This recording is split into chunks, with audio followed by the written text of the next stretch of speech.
நீ தேரேறி கடம்பா உன் வீரம் சூடி கொட்டு மூரசு கொட்ட வாரும் ஐயா.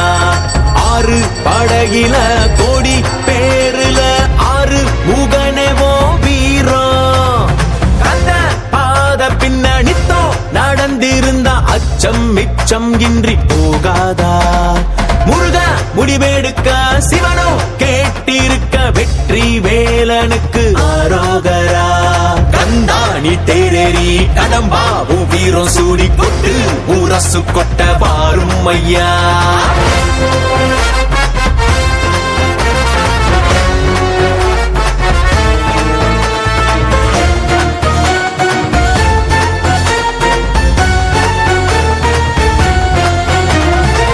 சங்கமே முதல் சங்கமா அண்டமெல்லாம் அறிய வச்சு